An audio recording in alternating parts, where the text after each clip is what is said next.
Welcome to the Nanny Affair, Chapter 9. The Ride Along. The morning after the argument you overheard between Sam and Sophia, you try to keep a low profile as you slink through the penthouse, hoping to prepare a cold breakfast for the twins and get out before Sam spots you. They can't fire me if they can't find me, right? But you walk in to find Sam quietly sipping coffee at the kitchen counter. Sam, I didn't expect you to be up so early. I've been meaning to talk to you. You can be a difficult woman to find when you want to be. Oh no, here it comes. I should convince Sam I'm indispensable, beg her for another chance, act like I didn't overhear anything. Convince Sam I'm indispensable. I know what you're gonna say, but you're wrong. I am? Maybe I embarrassed Paolo. Maybe I spoke out of turn, but I was also honest and right. Aren't those the values you want me to teach Mason and Mickey? Sam reaches out to touch her arm. I'm not going to fire you, Alessia. But Sophia doesn't get a say in this. Yes, she was upset about what happened at the club, but I wouldn't fire someone just to soothe her ego, especially when everything you said to Paolo was spot on. Good, because I'm not going to stop speaking my mind. I wouldn't want you to. Besides, if I fired everyone who voiced their opinion, I'd be an army of one. The world needs more thinkers like you. Sam tilts her head to the side with a sparkle in her eye. Actually, that's what I wanted to talk to you about this morning. Your future. I thought maybe you could come to the office with me today. Carter can watch the boys, and I know you have ambitions outside of being a nanny. This is your chance to see a Fortune 500 company up close and personal. Dalton Enterprises is a little out of my league, don't you think? Nonsense. I've seen your credentials. I almost handed your resume over to HR instead of hiring you personally. Really? I would have loved working under you. I'm flattered you even considered it. In any position. I don't doubt it. You're very capable.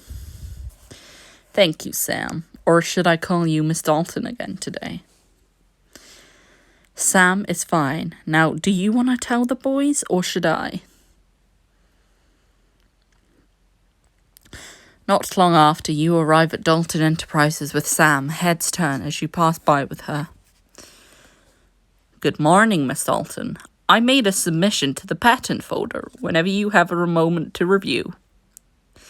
Excellent. Grant, have you met Alessia De Laurenti? Haven't had the pleasure. Are you new here? By the way, that's not Grant. That's Zaid. Oh no, maybe someday, if we're lucky. She just got her master's in chemistry and shows a lot of promise. It's nice not to be just the nanny for once. Miss Dalton, call for you on line 1. Be right there. Sam nods at you before leaving you and Grant to talk. So, a chemist, are you looking to invent or explore?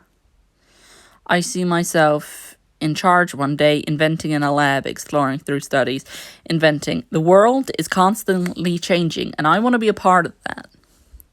Same here. Are there any ideas in particular you want to put on the proverbial table? I want to create a material that doesn't break down over time, but is also completely safe inside a human body. Hey, that could be an industry game changer. I like it. You think big, huh? I don't see the point of dreaming small. Someone's going to invent that hyper-resilient skin insulation. It might as well be me. Spoken like a future boss. Should I be worried about my job? Sam smirks as she rejoins the group. No, I'd keep you around to smooth the transition of power. Grant chuckles before looking down at his watch. Oh, I'd better run if I don't want to be too late for a meeting. It was nice to meet you, Alessia. You wave as Grant, cough cough, Zaid leaves, then follow Sam to her private elevator. The doors are about to close when someone slips their hand in to stop them. Sam, we need you. There's a problem with the office in Milan. Hey, Alessia, fancy seeing you here. Hey, Robin, what'd you do now? How bad's the problem? Bad. I wouldn't be wasting Sam's time if there was another option. Damn. Alessia, I don't want to abandon you here, but these meetings can go on and on. I can take her off your hands and skip the meeting altogether. It'll be lunch before you're done anyway. I like that idea even less. Can I sit in? That's why you brought me today, right? To see you in action? That's true. All right, follow me. You fall into step behind Sam, but hesitate when you notice Robin giving you an inscrutable look.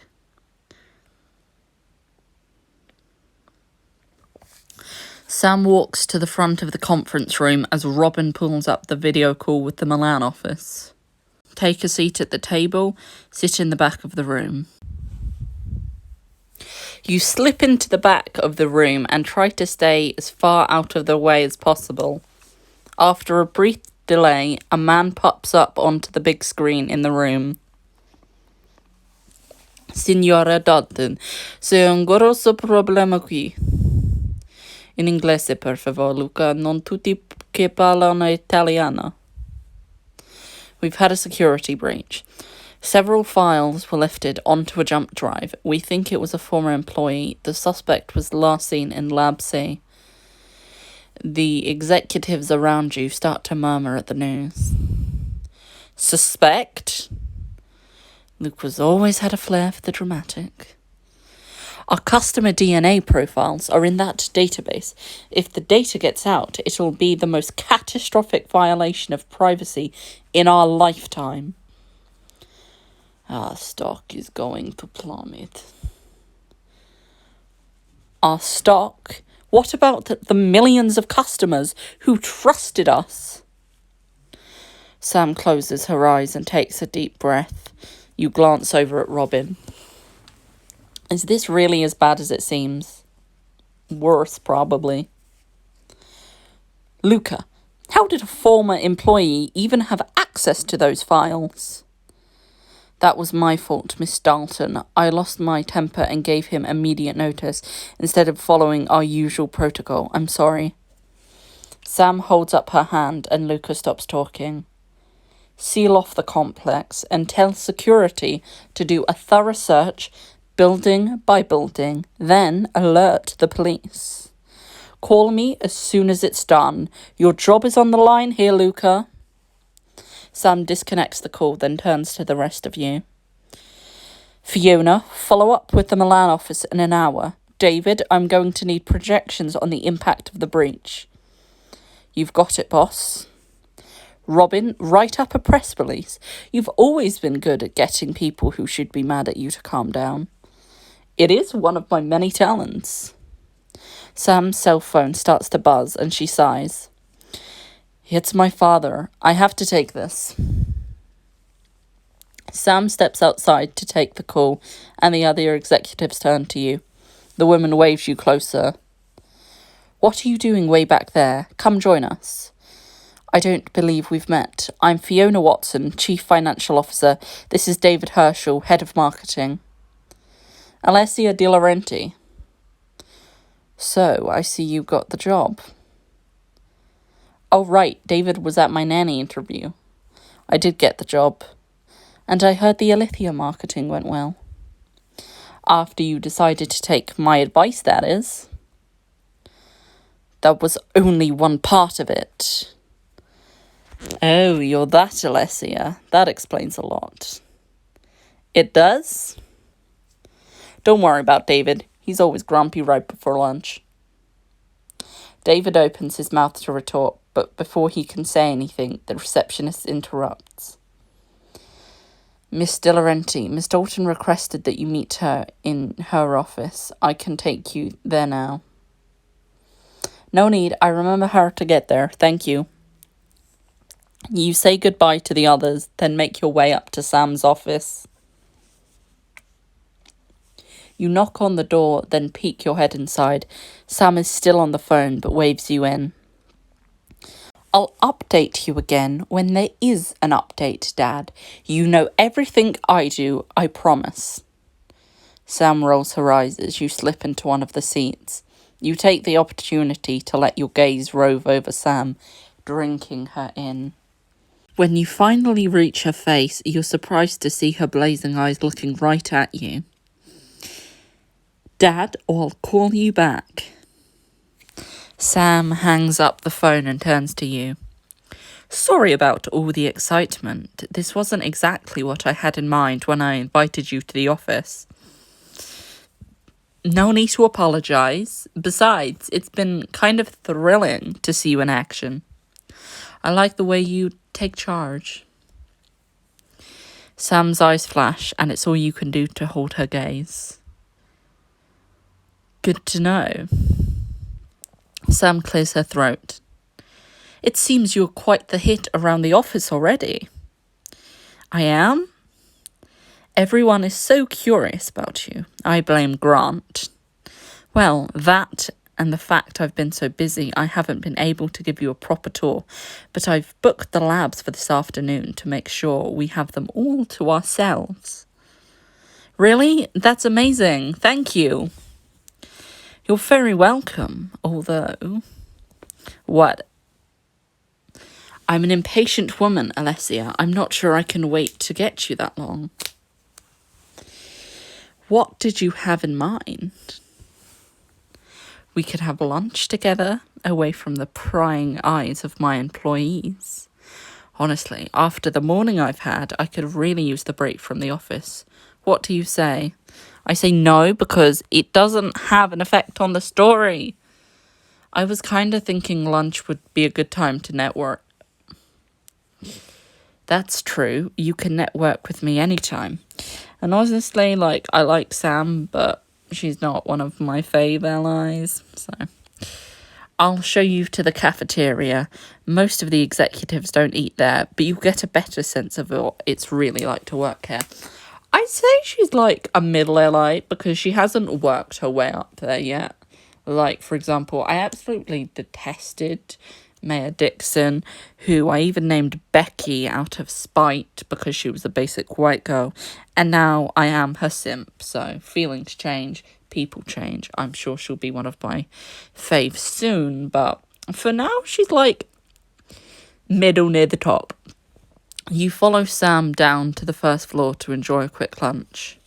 Now, Adrian Rains and Camilla Saeed and Annabelle Parsons. That's the type of people I'd spend my gems on any day of the week. After lunch, Sam takes you on a tour of the labs. This is where the magic happens. The prototypes, the formulas, the fistfights over whose name goes first on the patent. I can picture it now.